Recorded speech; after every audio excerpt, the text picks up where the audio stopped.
Good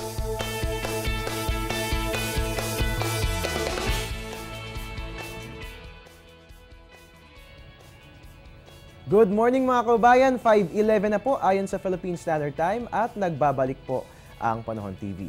Kanina nga po sinili po natin yung magiging lagay ng weather sa iba't ibang panig ng ating bansa at ganoon din po yung aasahang lagay ng temperature, no? Lalo pa na yung northeasterly wind flow patuloy pa nga rin po nakaka-apekto sa atin at isa po isa sa mga dahilan na nagbibigay sa atin ng mainit na panahon. So ngayong nalaman na natin na magiging lagay ng weather for today, dapat ay alam din po natin ang aasahang lagay ng weather bukas, no? Lalong-lalo pa weekend pa naman. So mamamasyal ba kayo kasama ang inyong buong mag-anak o lalabas ka kasama yung barkada mo? Siyempre dapat kapag mga ganyan, inaalam po natin yung magiging lagay ng ating weather para mapaplano po natin na maayos ang ating mga lakad at lalo pa no, maglulunes ulit. So babalik tayo sa opisina at sa eskwela. So dapat alam din po natin na magiging lagay ng ating weather. So sa puntong ito, wag po kayong mag-alala. Tutulungan ko po kayo magplano ng inyong mga activities at ihahatid nga po namin sa inyo ang 3-day weather forecast ng Pag-asa.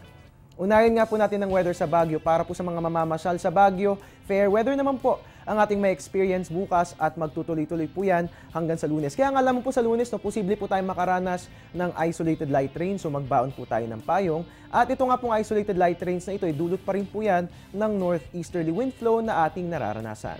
Puntahan po natin ang weather dito sa Metro Manila. Good news po no, para po sa mga nanay na maglalaba bukas, dahil po magiging maganda ang lagay ng ating panot. Gaya ng ating nakikita, wala po tayong mga pag-ulan na mararanasan bukas. Fair weather pa rin naman po pagdating ng Sunday at Monday. Kaya nga lamang po, may possible po tayong isolated rain showers and thunderstorms. So magbaon din po tayo ng payong kung tayo ilalabas ng ating bahay.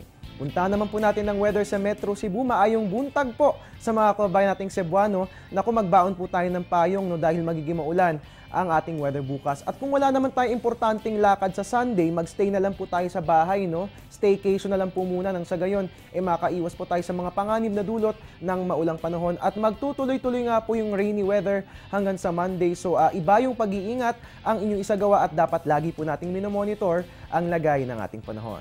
Sa Metro Davao po, magiging maulan din po ang ating weather bukas, no? So paghandaan po natin yan. Pero wala namang dapat alalahanin dahil pagsapit po ng Sunday at Monday, gaganda ng muli ang lagay ng ating weather. Dyan po yan sa nabanggit na lugar. At sa Zamboanga, same story, no? Makararanas din po tayo ng rain showers or thunderstorms bukas.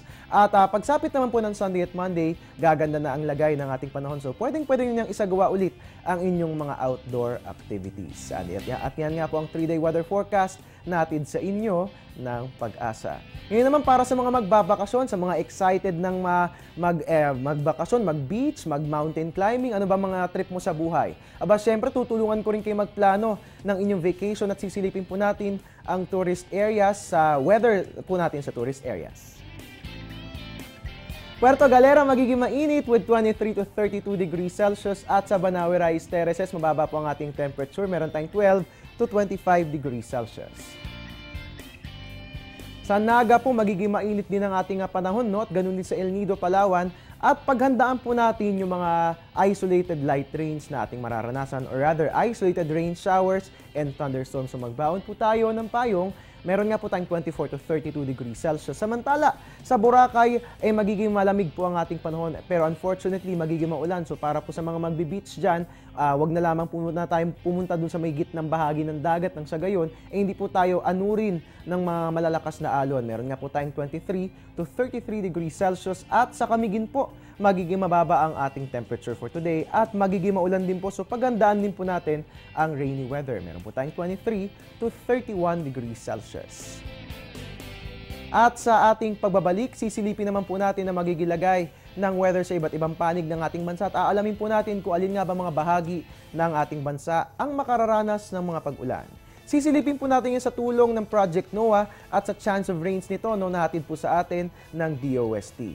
Ang mga datos po sa pagbabalik ng Panahon TV.